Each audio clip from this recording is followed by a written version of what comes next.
محاسن کلام غالب از عبدالرحمن بجنوری، بلندخوانی محمد خلیل الرحمن۔ حصہ 11۔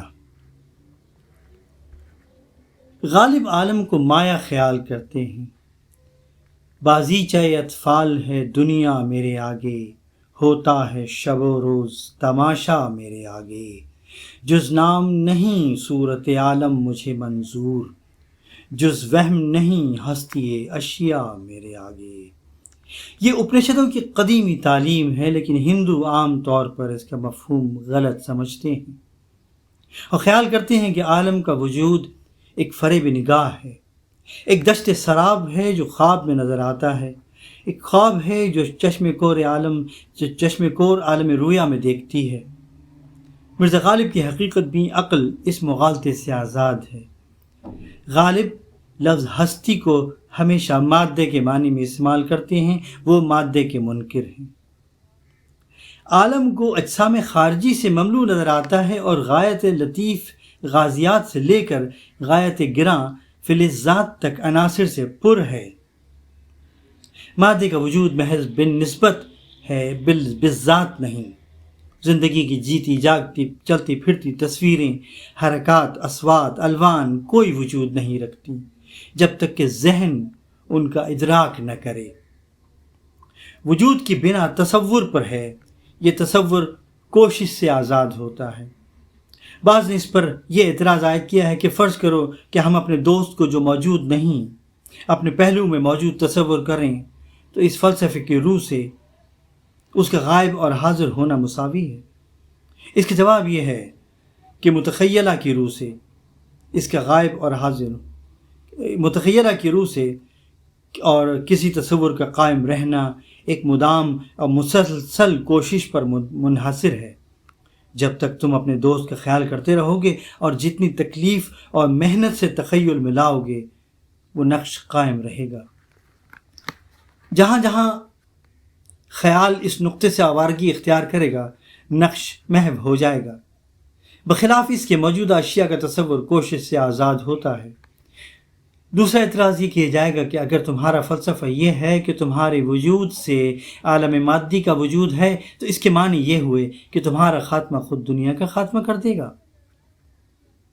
اس کا جواب یہ ہے کہ انا نے جہاں مادے کو اپنے تصور سے قائم کیا ہے وہیں یہ بھی معلوم کیا ہے کہ خود اس سے مماثل اور بہت سے انا موجود ہیں جو میری طرح سے فاعل اور مختار ہیں۔ بہت سے مظاہر جو اس کے اثر و اقتدار سے باہر ہیں ان کے اثر و اقتدار میں ہیں۔ تمام مادہ جس میں خود میرا جسم اور بنی نوع کے اجسام شامل ہیں بے جان اور بیکار ہے۔ وہ روح، وہ رواں، وہ خیال جو ان پر فاعل ہے حقیقت ہے۔ غالب کا فلسفہ اسپینوزا، ہیگل، برکلے اور فیچے سے ملتا ہے۔ حکمت کی روح سے بھی غالب کا خیال صحیح ہے۔ مادہ سالمات سے مرکب ہے۔ اگر پانی کے قطرے کو کرۂ ارض کے برابر خیال کریں تو اس کے سالمات چوگان کی گیند سے بڑے نہ ہوں گے۔ یہ تمام سالمات رقصاں حلقوں کی مثال ہیں۔ سالمات اجزاء سے مرکب ہیں جو اب لااجزاء خیال نہیں کیے جاتے بلکہ جوہر برق سے مرکب مانے جاتے ہیں۔ ہر جز کو اگر ایک کلیسا سے مشابہ خیال کریں تو بقول سر اولیور لاج یہ جواہر کلیسا میں اڑتی ہوئی مکھیوں کے مانند ہیں۔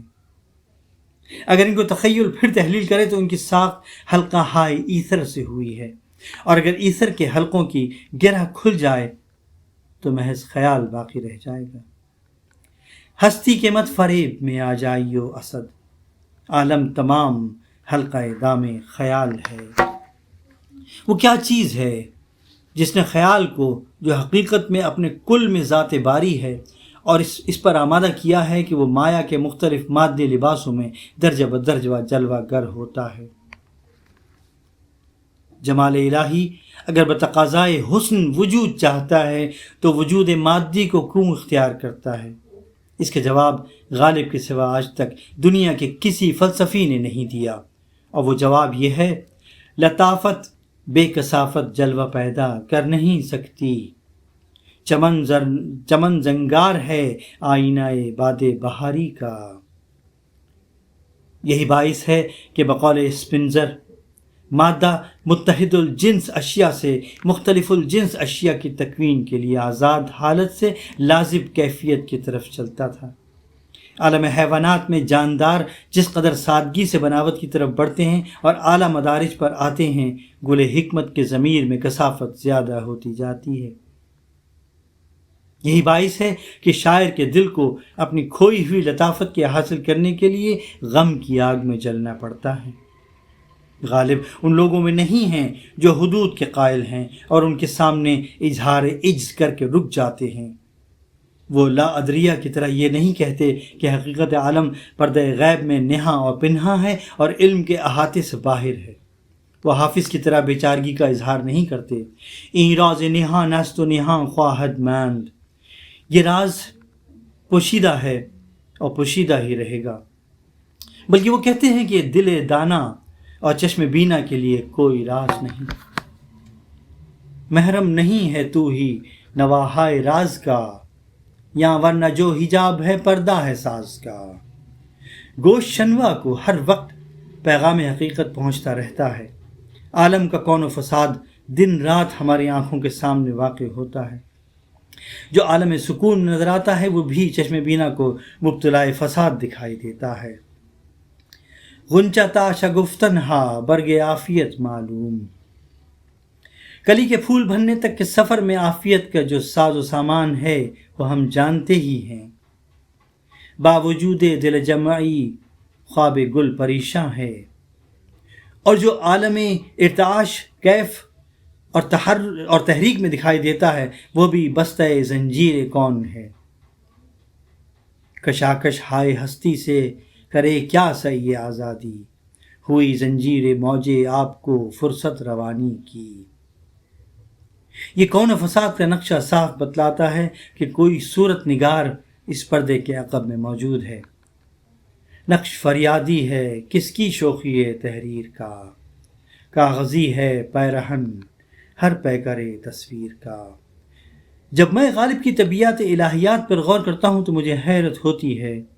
یہ فلکیات کی ایک جدید ترین تحقیقات خیال کی جاتی ہے جو مشاہدے سے زیادہ ریاضی کے تخمینوں پر مبنی ہے، کہ اگر ہم فضائے سماوی کے سب سے آخری سیارے اور ستارے تک پہنچ جائیں تو وہاں سے آگے بھی ویسے ہی ستارے اور سیارے نظام ہائے شمسی، قنوان وغیرہ موجود ہیں۔ آباد فضا بھی بے اندازہ ہے اور نہیں معلوم کہ خلائے ایتھر کہاں شروع اور کہاں ختم ہوتا ہے۔ منظر ایک بلندی پر اور ہم بنا سکتے، عرش سے ادھر ہوتا کاش کے مکان اپنا۔ نہ معلوم یہ خیالات مرزا غالب نے مجستی، مسعودی اور عمر خیام کے مطالعے سے اخذ کیے، یا وہ اپنا وقت دہلی کے جنتر منتر میں گزارتے تھے اور ہمایوں کی طرح جو ستارہ بینی میں مرا فلک پیمائی کیا کرتے تھے، یا علم ریاضی کے ذریعے انہوں نے اس کا پتہ لگایا ہے، یا ان کی نگاہ تخیل خود فضا پیما تھی۔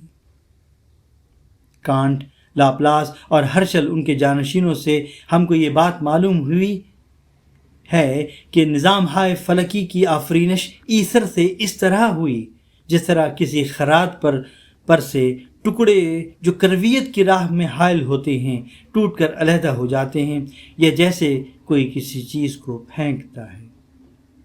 مرزا غالب کو خورشید کی نسبت یہ کہاں سے معلوم ہوا؟ چھوڑا ماہ نخشب کی طرح دست قضا نے، خورشید ہنوز اس کے برابر نہ ہوا تھا۔ جس شخص کی نگاہ سے ستاروں کی آفرینش مخفی نہ تھی، اس کے لیے جغرافیہ جدید تحقیقات کیا حقیقت رکھتی ہے؟